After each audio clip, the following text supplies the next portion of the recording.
Good morning, good afternoon, good evening, wherever you may be in the world. I am Ryan Doyle. This is the Verdigris Table, and I'm very excited for this episode of D20 Questions. It's been a long time coming. The father and son team at the helm of Homie and the Dude. Gentlemen, what's up? Pleasure to see you What today. what is up? It's a pleasure to see you as Thanks well. for It's a having us, pleasure to man. meet you and get to interact with you properly, face to face, even if it be on the interwebs. It counts. It counts, I think. I Oh, don't know. 100%, especially Yeah. in the new age. Of course it Yeah, counts. this is where we live now. You guys are doing awesome stuff. I was a big fan of the Wandering Tavern. Thanks, Um, man. you Thank you guys so much. decided there needed to be like decent vehicle rules and built a whole freaking campaign world around them. And it's dope. So check that out. Links to everything we're talking about down below, by the way. So yeah, why don't you tell us? I'm sure we'll get back to that because I can't stop gushing about it, but why don't you tell the fine folks at home what is on deck for Bodhi and Tom and the whole team at Homie and the Dude? Because I'm pumped. You want to take most of that? By the way, your mic is Yeah, pointing that that's all way. right. It's all good. So yes. By the way, thank you so much for your kind words. It super means a lot. You know, we put our love and our heart and souls, blood, sweat, tears, fingertip calluses from typing, Human fluids. and yeah, exactly, all of it, every bit of it, all the things that we could feasibly put into it, we're putting into it, and Saliva. yeah, exactly. Exactly. You know, so I appreciate you saying that. It means a lot, man. We really do care about this space in the community, and to hear such good reception from the community does mean a lot. So thank you so much for saying that. On our end, we've got a lot coming up for us. I've got a sneak. I got like a little drop that we're going to be doing on this episode for you that we've not mentioned anywhere else. So you're going to be getting a little exclusive. I don't even know about this drop. No, you don't. You don't know at all. Okay, so Ryan, you and I are in the same boat. So All right. Exciting. we have coming up our next system agnostic setting called the Scorched Basin, which is a Dune / Mad Max inspired TTRPG setting that will be system agnostic, so you can play it with whatever system best suits your table and your style of play. In there, you're basically going to be encountering 5 crazy factions battling it out for resources and power within the basin.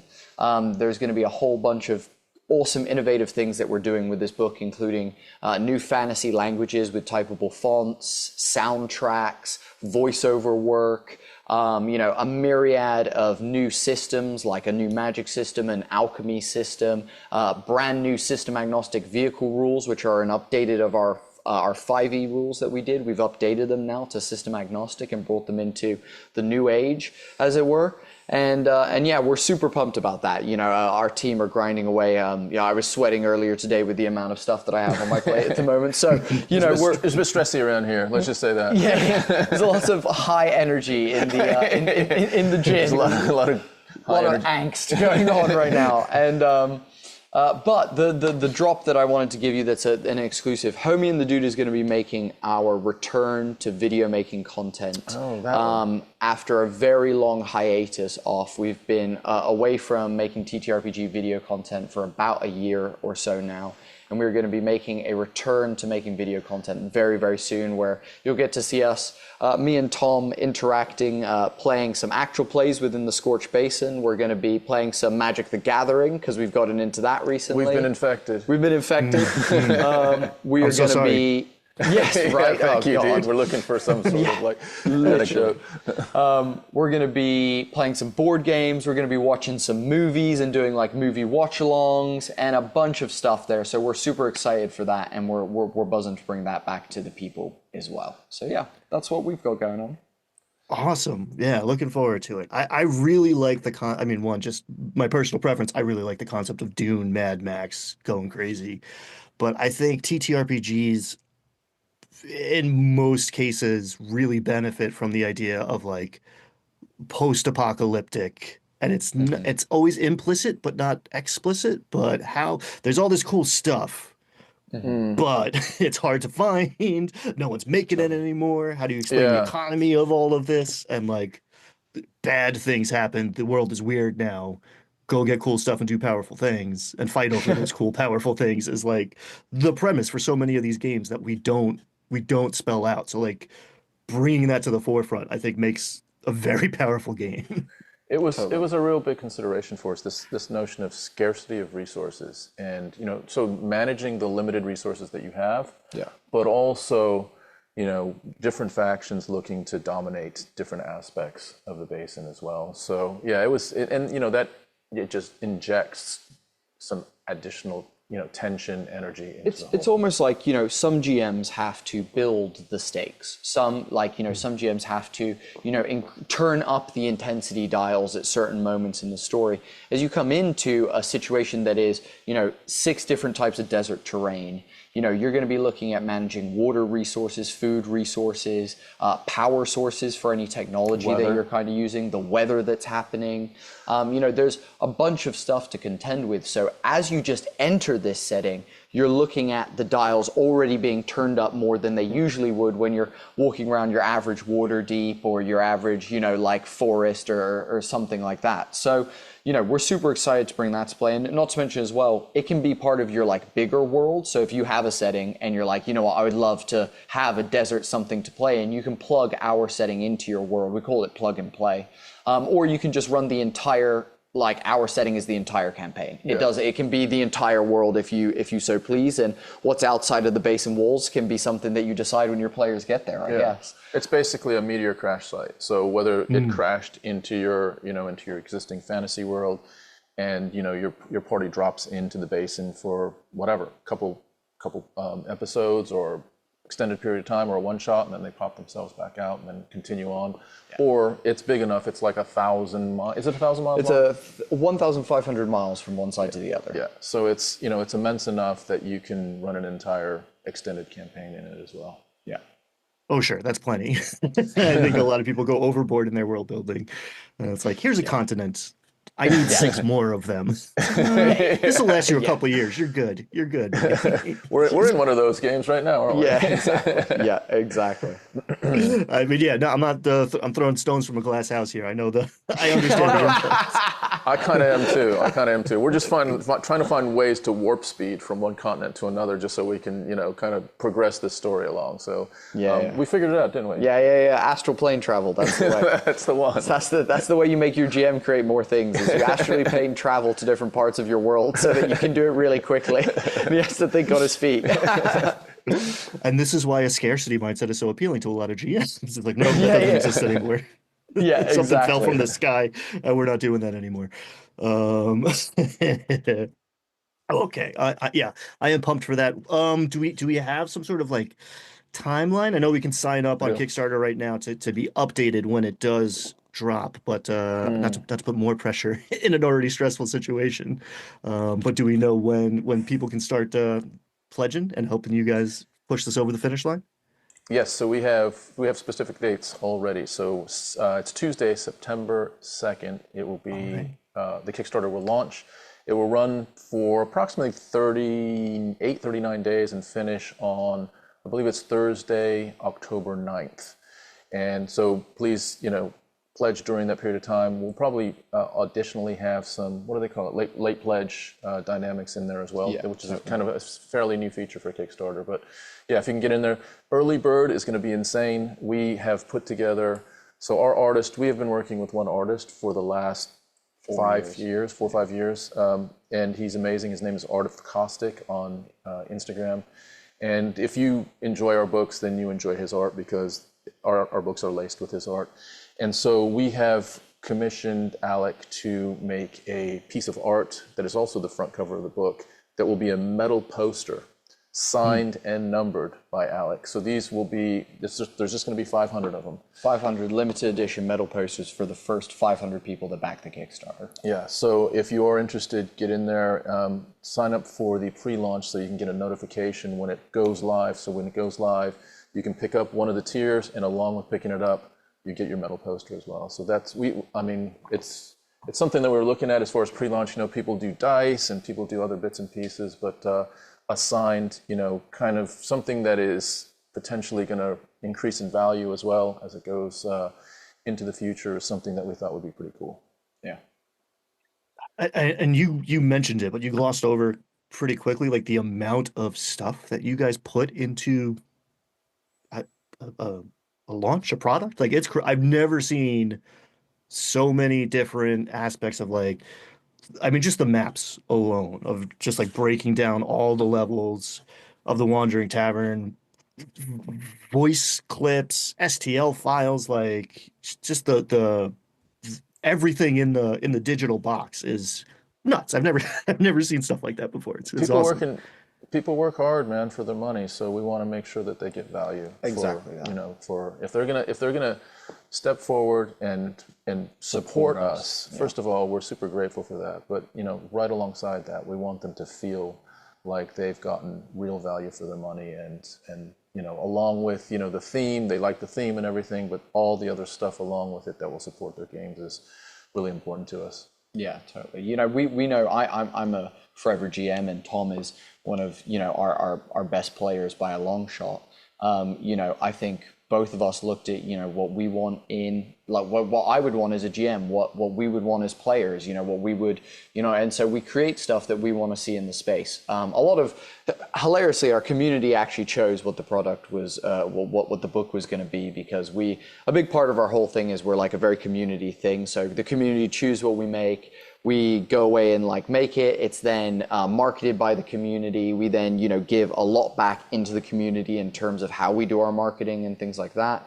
And it's play tested by the community. It's, you know, every part of this has the community's fingerprints just all over it. And that's the people who support Homie and Dude, but then all the other people wider outside of that come and contribute little bits as this journey goes. So yeah, we're super hyped. Yeah, big Super time. excited. And thank you for the kind words about all the maps and stuff. Shout out Vic, our map maker, who is an absolute legend.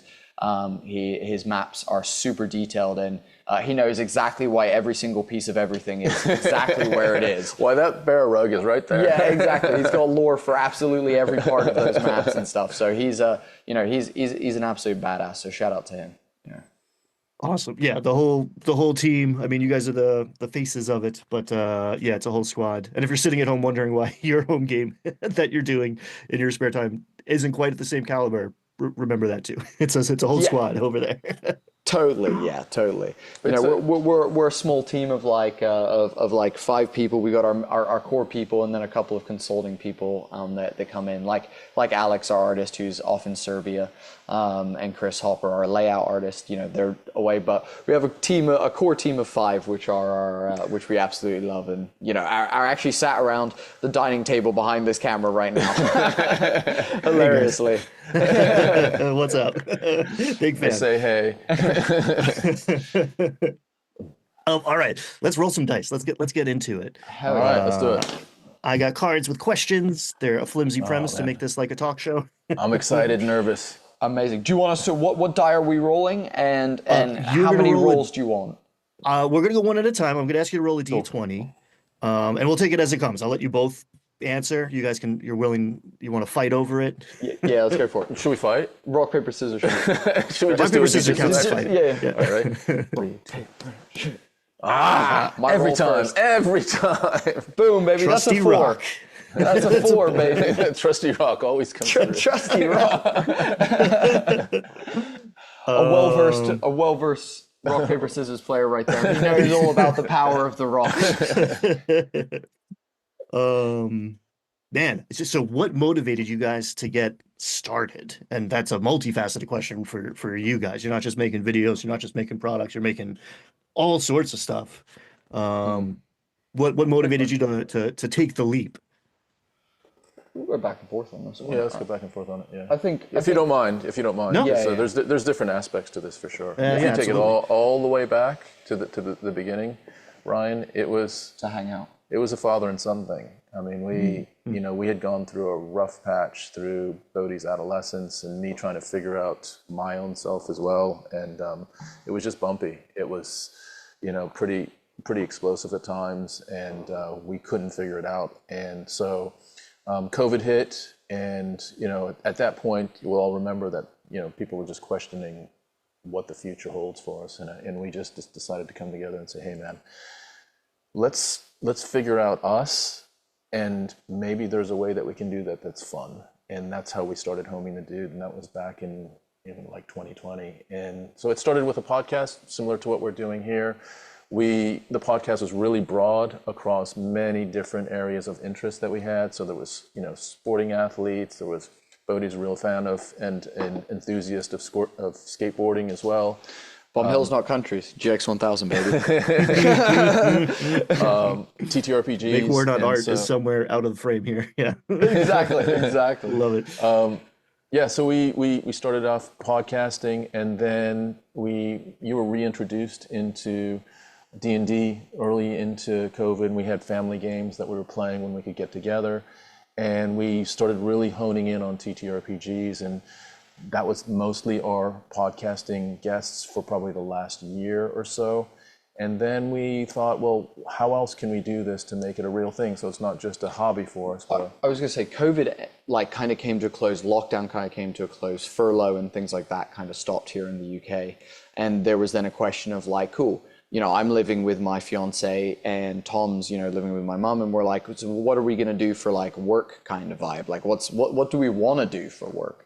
And so, we were like, maybe we could do this TTRPG thing. There's amazing creators, and at the time, you had the likes of Griffin Saddlebags blowing up at the time. You had Abyssal Brews were really big at the time.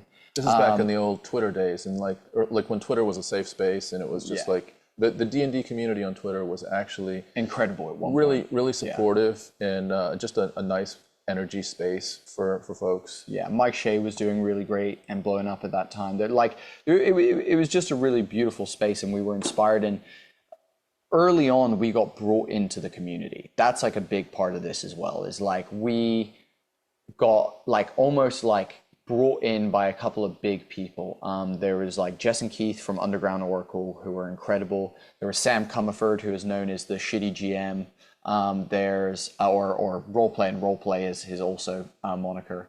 Then you also had Amber Logsdon, who was huge, or Amber Space Jamber, and these people just were so kind to us, and they brought us into the fold. They introduced us to people. They taught us some ways. They gave us some advice, and so we started trying to carve a path. And again, in TTRPGs, we started like a snowplow, trying to do everything. We were like, oh well, Griffin Saddlebags is making items that he releases, on Instagram, and people are loving that. And and we're doing our dice. We're making dice. We're also doing the podcast. We're also doing our actual play show that we started in my homebrew world. And we were just spread so thin that nothing was ever getting the drive that it needed.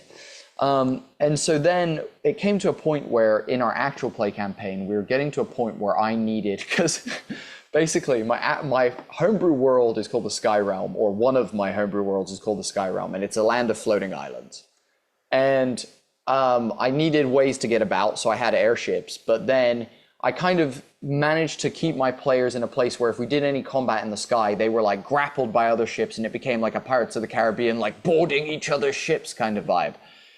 I wanted to then actually create a dogfighting simulator kind of style set of mechanics for us to be able to play really sick sky combat and do really dope things with airships. And so in complete need for the mechanics, Spelljammer came out, and I was so unbelievably disappointed by Spelljammer and what it provided me with, that I was like, screw this, I'm gonna make my own mechanics. And so at the time, Tony, a gentleman who we were working with at that time and creating some content with, came on, and me and him together made Sky Zephyrs, which was our first Kickstarter, our first book. And we just created exactly what we wanted, what we loved. We wrote it in the style that we knew best at the time. And it came out pretty good. It's a product that we're super happy with. We're updating bits all the time and trying to keep it all relevant, especially with all the new rules and things coming out and things like that. And so we kind of refined in there. And once we did that Kickstarter, we saw a pathway. We finally there was almost like a light at the end of the tunnel where we were like, hey, if we make books one a year was what we kind of started talking about. Is maybe we could create something that we love, that other people might love, and then we can, share it with everyone, and hopefully that can also then work so that we can work doing something we love together, as opposed to Tom going back to maybe doing the consulting work he was doing before, me, looking for like a manager's job somewhere here, in Bristol kind of vibes. And that was kind of like the motivation of what got us to the space and brought us to what we were doing. Then the OGL stuff happened, blew freaking everything up. Absolute shit show from WotC, and what a shit show it's been since then. They're letting us down weekly at this point, and that continues to be a thing. So we were creating our next book, Wandering Tavern, to be for 5e. Along the way, we just realized that we don't align with that anymore. We just don't align with that anymore. And so we decided to change our stance and go system agnostic, basically, which is essentially, we kept 5e rules in the Wandering Tavern, but we made the majority of the book completely system agnostic so that people could play it in whatever system they wanted to. And we started branching out in systems at that point as well. We started playing things like Orbital Blues, Morkborg, Tales from the Loop, all these Call of Cthulhu, all these amazing systems that exist out there. And we just started like diving into all the stuff that existed. And dude, we have not gone back to D&D. Like we barely play D&D at this point. We always have other systems that we often pick up first before we pick up D&D. Even D&D iterations like Tales of the Valiant, Shadow Dark, things like that. Even we would consider those at this point often before D&D. And so we then went to the Wandering Tavern, and we took on Ben, who is our operation manager. His partner Emily, who is actually a creative writing major, and helped us with a little bit of marketing for Sky Zephyrs, and it was just amazing. We all fell in love with her being part of the team. And then Emily was like, I write stuff, and we were like, cool, like write some stuff. And she's literally incredible, like the most amazing writer ever. She's my full-time writing partner now. Like I would never choose anyone else to like be at the helm with me. Like she is like such an absolute badass and savage when it comes to that stuff. She's incredible at what she does. And so she led the charge with the Wandering Tavern, and she made it into the thing that it was. She brought all the great lore, all the amazing like linking of stories and plot hooks. It's, Emily really is a standout writer, and should get more credit than she does, because people don't see her face often, because Tom and I sit here and do these things. But Emily is incredible, and we're super lucky to have her. So after the Wandering Tavern, we found a new way to do our marketing, which refined us even further. So we went from doing like YouTube, Meta, Google ads and things like that during Sky Zephyrs through to Wandering Tavern. And then we actually, during Wandering Tavern, invested into the community in terms of running ads and things through fellow creators and things like that, instead of giving our money to corporations and things. That went really well. Shout out to people like RuneSmith and Cinderblock Sally and all these people that actioned around us during the Wandering Tavern and really helped us out. D&D Shorts. D&D Shorts, yeah. Zach the Bold, Skylar, ADHDM. Bob the World Builder. Bob the World Builder. Long like, list. Everyone under what was LFI at the time, like we were just super lucky that this worked out, and we were like, wow. And we cut ridiculous deals with people where we were giving them redonkulous percentages of what we were, whatever they brought in, we were giving them half of whatever they brought in, basically. And so that's now led us to this new place, which is Scorched Basin. We're fully community-based now. We do none of our marketing through any corporations. We only invest in the community.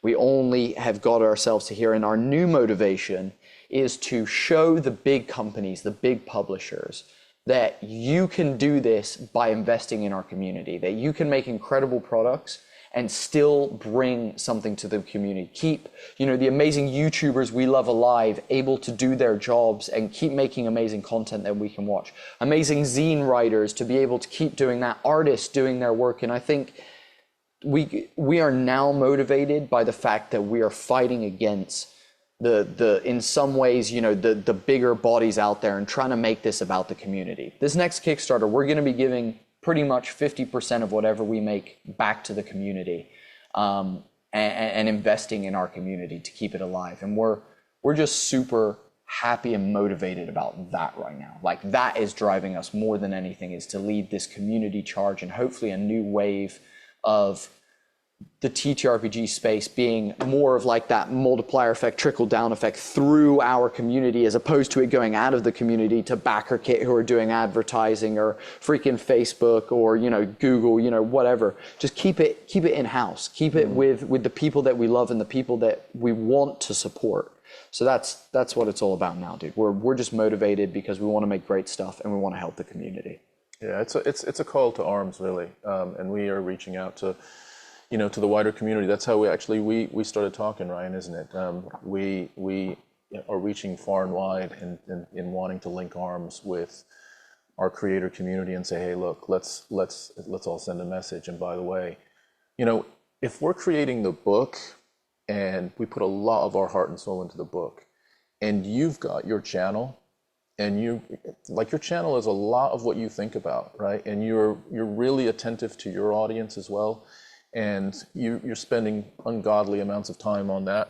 Why shouldn't we be cutting this in half? Why shouldn't it be like a pretty much a split? It's your audience and it's our product. So that's kind of our philosophy, and it just feels right to us. Yeah, that's the big thing. It feels right. Yeah, we can sleep well with that, that kind of direction. So yeah, it's as we get closer, we're really hoping that it will be a clear message across the the internet that Scorched Basin is something that is widely supported across the community, because it makes sense in a bunch of different ways. It makes sense, just philosophically. It makes sense financially. It makes sense because the community created it. It makes sense all morally, all of it. Yeah.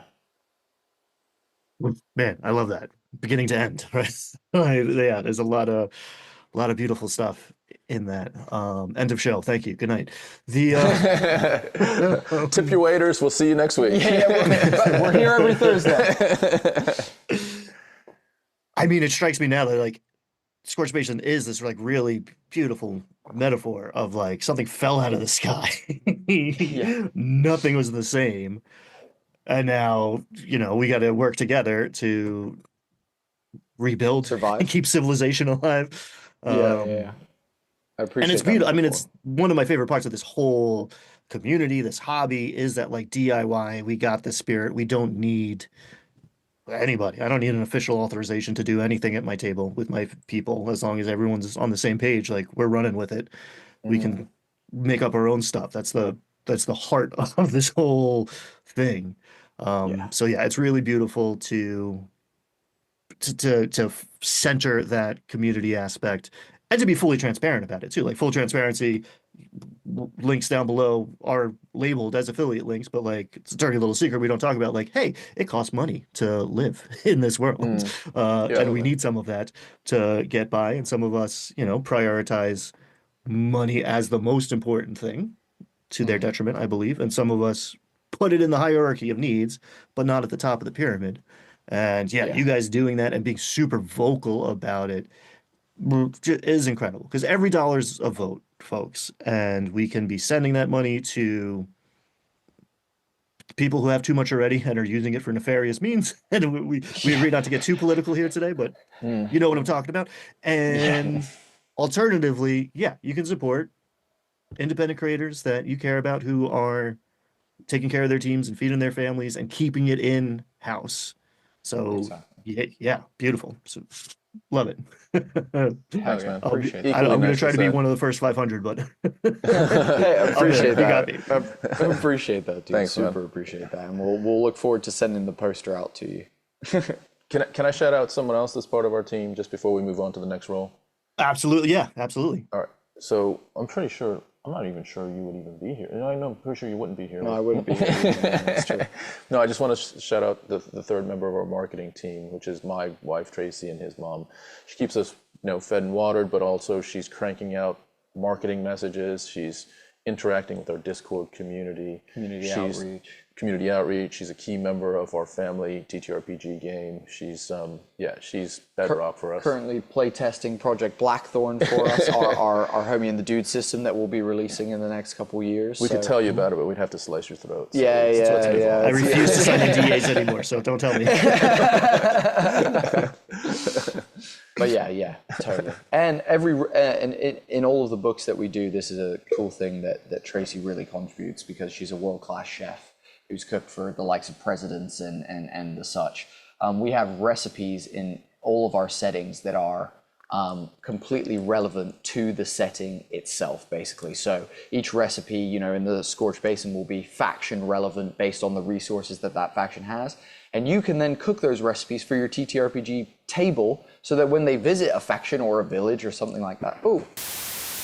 So, as I was saying, all the recipes you can then cook for your table, and then you can experience a bit of the culture that you're playing in the game. You can encounter some of the foods, some of the drinks that those people in those factions and those communities might be enjoying. Which we're just hoping to add more levels of immersion. That's always the objective in TTRPGs, is immersion and all that kind of stuff. So we're hoping to just keep adding more levels of that, basically. I was gonna say, like, talk about immersion. That's crazy. I mean, I've seen people like light a candle or something. That's a whole other level. Shout out to 10 I'll do a Candles. soundtrack. Shout out to 10 Candles. What a great sponsor of this episode, 10 Candles. All right, roll a d20. I gotta at least keep it even now. Can I roll your Batman one? Yeah, go for it. I love this, dude. All right, here we go. 6. A 6. We're not rolling hot right now. We're warming up. Yeah, exactly. That's all right. There's no good. There's definitely a tonal shift, but there's no one isn't like a gotcha question or something. How many people have you killed? Tell us. Yes. Tell me. Every time you say player instead of character when you're talking about killing somebody. Literally. I've stopped trying to fix that problem, actually, in the videos and real life. What is something you have learned / stolen from another dungeon master? Oh, I got this one on lock. I got this one on absolute You lock. gotta take that one because I'm not really the dungeon master. Yeah, Tom hasn't done much GMing. He's done one session of GMing, and it was Traumatic. It was great. It was actually a really good session, but it was really early. You know how your first session is, man. It's like you're preparing. Dirty secret, the first one is the worst, and that sounds awful, but that means like it only gets easier, you only get better at it. So just keep that in mind. The next one's going to be better regardless. Yeah. I don't doubt it, but I'm cool as a player right now. Totally. So I'll give you a list from my top GMs. I'll give you my list. So Brennan Lee Mulligan, the apex predator in the TTRPG space, in my opinion. No one quite is able to improvise and work around the players like Brennan. He is the all-time master of rule of cool. That to me was such a huge teaching point of seeing his entire campaign get derailed by Ali Beardsley in Crown of Candy, and him pivot and be able to completely create still one of the most amazing, well-told stories that we've seen in one of the most ridiculous settings you could ever play a TTRPG in. And it was incredible. Anything, you look at the Fantasy High stuff, you look at his stuff in Misfits and Magic that he's done. You look at what he did with Critical Role for what was it? Not Damnation. What's the Cataclysm? Calamity. Calamity. Thank you. Yeah, Calamity. You're right. Yeah, Calamity. His ability to weave plot with improvisation is spectacular. Spectacular. So what I learned and mimic from him is the ability to say yes to anything my players say. Anything. If you put it out there, I'm gonna roll with it. That is, the other day one of our players was joking that their magic was solely based on their friendship with another player. Cool, guess what? Your magic's now solely based on your friendship with that other player. And we're gonna see if your characters have some strife, then let's see how magical you are. I love that kind of stuff. And I think, going into that space is beautiful. Anyway, Brennan. Then I would put Abria Iyengar next for me. Abria's style is what I would call the most well-balanced, in of that, the thing that I copied from her that I think she is incredible at is pacing. Her timing and pacing is unmatched. Even Brennan cannot match Abria's timing. She will keep you on the end of every word that she's saying, waiting to hear that exciting reveal that she's just, and it's beautiful. It's perfect every time. I've never once been disappointed by a way that she's delivered something as a GM or anything like that. I always feel like I get exactly what I was meant to at the right moment with the perfect delivery. So Abria, her timing and the way that she keeps people on the edge of the seat is something that I try and do. She uses silence really well. Yeah, exactly. She uses her silences, like exactly that. Yeah. You know, so delivering a BBG's monologue in a way that is not rushed. You're thinking about what you're saying, you're giving it time, you're allowing it to build, and that's what I've taken from her. Then I would go Chris Perkins next for me. And dude, Chris Perkins is similar to Brennan, but his thing is, not only was he rule of cool, specifically in like the PAX Alive shows and things like that, but he like dives deeper into the crazy shit. If they mention something that's like real cool, he's willing to like explore and open up new doors in that space and really like flesh out that weird thing. Like, cool, we go into the walls of the Tomb of Annihilation, and suddenly we find a portal that leads us to Wizards of the Coast in California, and you know, like, dude, he's just a master at taking like a plot that he had and then allowing it to go into directions that it may have never gone into. So I would say with him, it's exploring the weird, letting the weird be just as great as the plot or the not weird in your campaign. So I'd say that. And then obviously Matt Mercer, who is still one of the greatest, but lower down for me. His planning, the ability to weave things from connected lore, from histories thousands of years ago through to the present time, players' backstories, the NPCs that they love and know, the relationships that they have, the political intricacies that are happening in the background. Matt's the master at running the world. Matt is the best at being the world that I've ever seen. His ability to encapsulate what an active, constantly changing, ever-evolving world is, Matt's at the top for me. So those are the things specifically from like some of the greats that I look at. I have lots of friends as well that I take stuff from that are GMs, and like lots of other people as well that I've gained lots of inspiration. Like I say this often. My only true objective in all of this is like, you know, like a anime protagonist. I want to be the greatest GM that ever lived. And so to me, the only way I can do that is keep learning from everyone that I encounter and all the GMs that I play with, and constantly be getting feedback on myself and constantly looking at what I could improve from those around me that are doing what I do. So I am in no way well accomplished, and I am in no way the best. I will be one day, but for the time being, learning is exactly what I'm doing. And you know, those people that I mentioned have been my figureheads, but there's, you know, a list of 100 other people beneath them that, you know, are incredible. What's the Brennan quote about obscure references? Oh yeah, it's you're only as good. A GM is only as good as the obscure references that they make. And that has stuck with me for forever as well. You know, mashing things together from different movies and books and things, bring it all together. Yeah, exactly. Bringing it all together to create something new is super powerful. But yeah, I hope that answers that. Yeah, you've thought about that before. Yes, totally. And what's interesting there is that like a couple people specifically, but like everyone on the list has this system mastery. You watch Brendan Lee Mulligan talk about the game, or you know, you sit down with someone who wrote most of the thing, and they are willing to take all those mechanics and just put them on the shelf for a while and focus on the weirdness, the craziness, the narrative, the story, the fun of it all. So people out there who are like, I don't know if I want to run the game. I'm not talking to anybody on this call, but anyone who's like, I need to learn more. I need to understand more of the rule of the thing. I don't have that system mastery. You don't need it, and sometimes you're better off without it. Yeah. Like, especially in this last era of like, you know, I've played, I don't even know, a dozen games in a year. and they all started to like bleed together. It was actually like, oh, there's too many answers to this question. I know the answer, but I know three versions of this answer, and I don't even remember what I'm playing right now. And it no longer matters. Like it lets you focus on the important stuff. Totally. We're here to play a game and tell a great story together. We're not here to worry about the minutia of whether you're meant to add your proficiency bonus plus your frickin' spellcasting plus the fucking like, dude, there's what are we doing here? Like, let's just keep telling the story. Why are we pausing to work out this maths?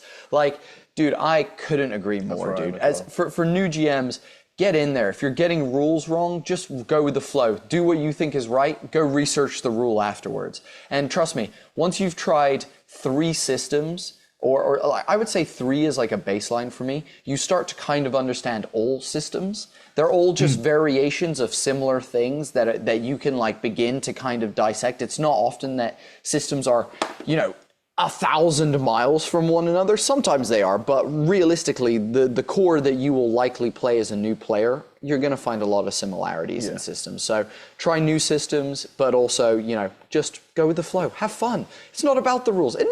That's why we homebrew rules for Monopoly. Everyone has homebrewed a rule for Monopoly at some point. Like, that's such a good point. Like go with the flow. Yeah, I agree wholeheartedly. Great point, dude. Great point. Yeah, I usually suggest we play a different game, but when I do play Monopoly, I try to like start a commune. Make some people very upset. I was like, no, get in. There's room in my car. Like we can share. Yeah, you live with me now. This is our train station. It feels a little culty. I don't know. I'm not on board.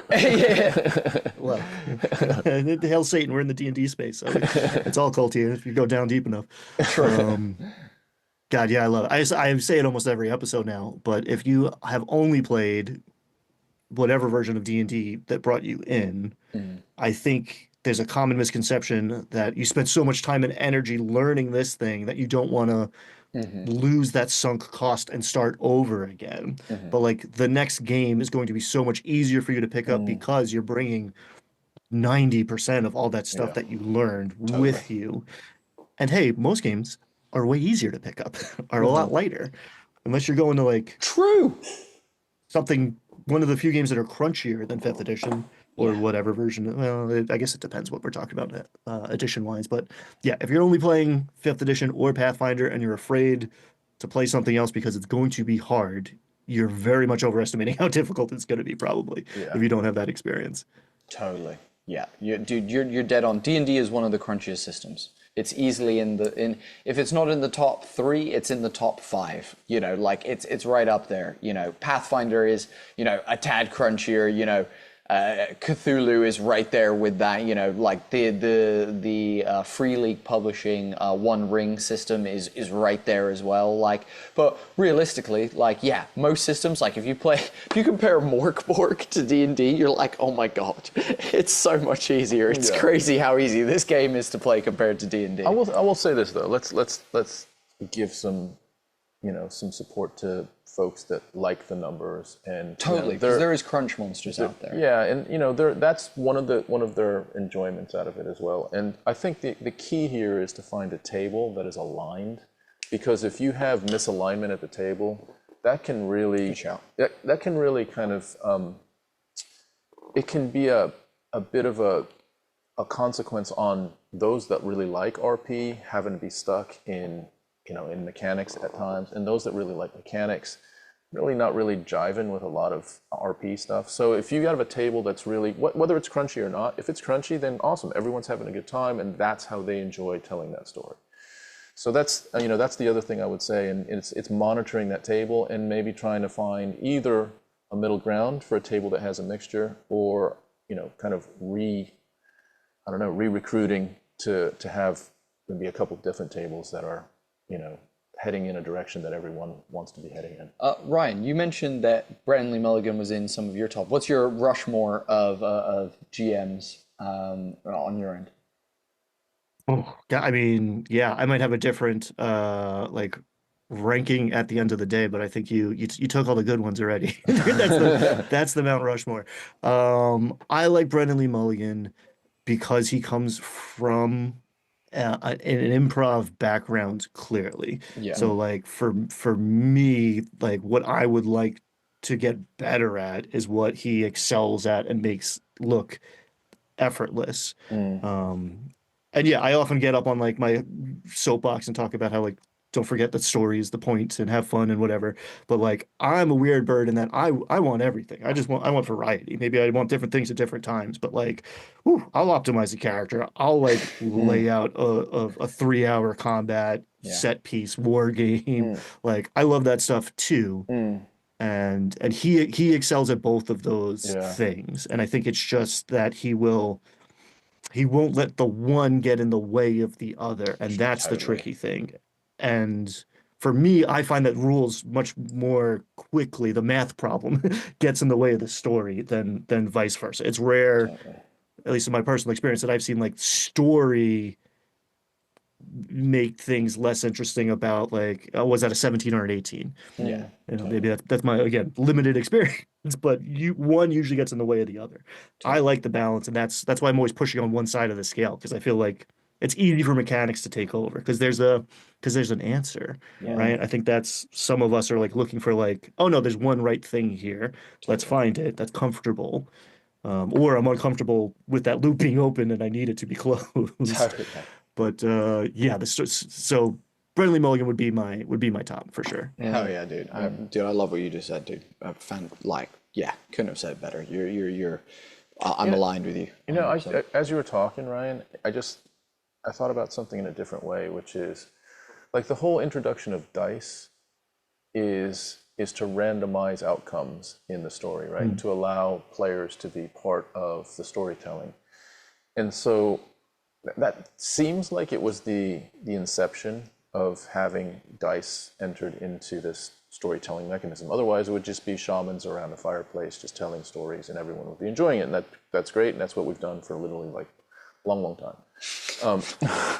So And there's more overlap in that Venn diagram. It gets if you're doing it right, it gets pretty shamanistic some nights. totally. For sure. So like, if that was the inception, if it was just to introduce randomization into where the story's going to go, then sure, there's those that really like getting into the minutia of that, and that seems like an offshoot of the original inception of let's just have some forks in the road that we don't know where the outcome is going to happen, and we have a mechanism to do that, right? That's the mechanism.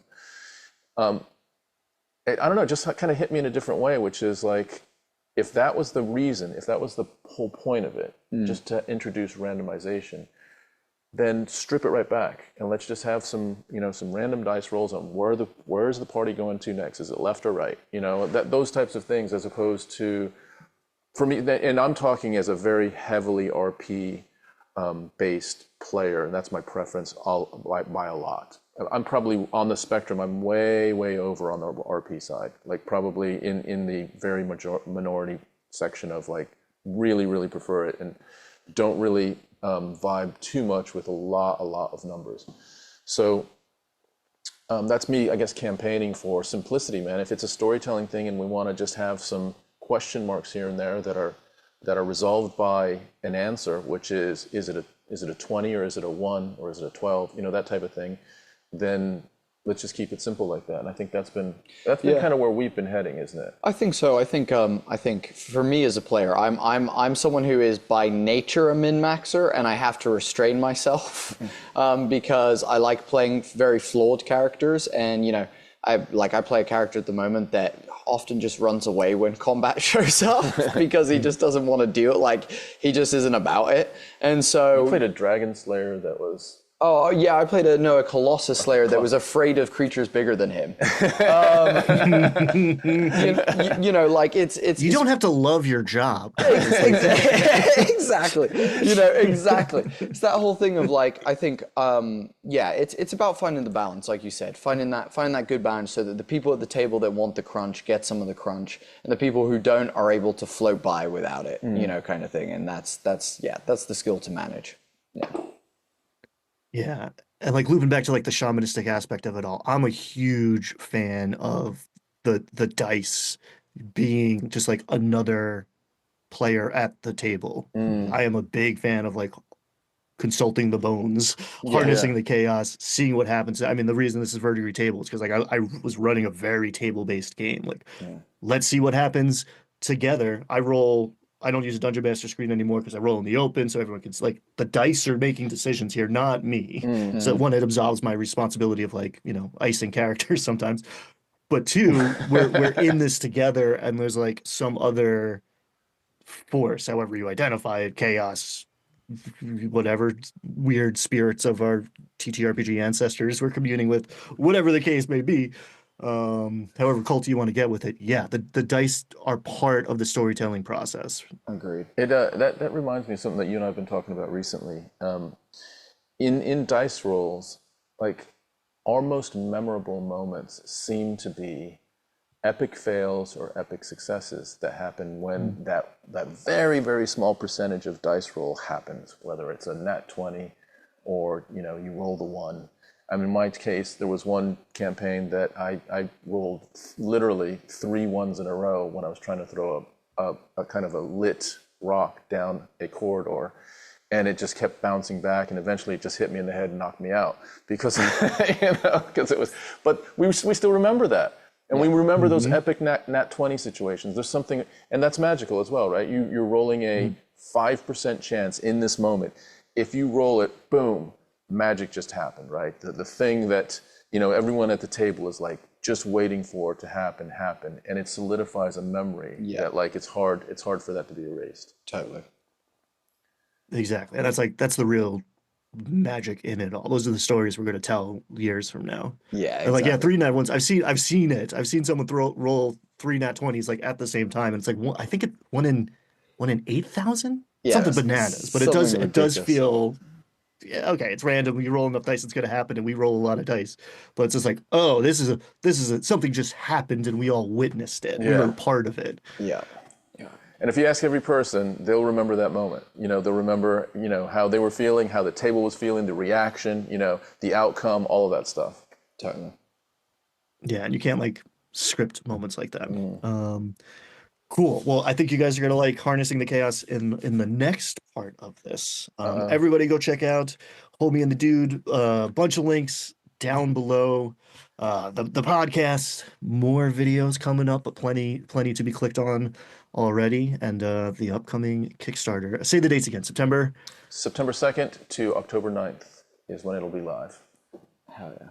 Awesome. Scorched Basin. We're going to take a little break. We will be right back with the Game Master's Compendium of Explosive Creation with more just awesomeness with Tom and Bodhi. Thanks so much for being here, guys. Thank you at home for watching or listening. We appreciate you, and we'll see you next time. Bye. Bye. Bye-bye.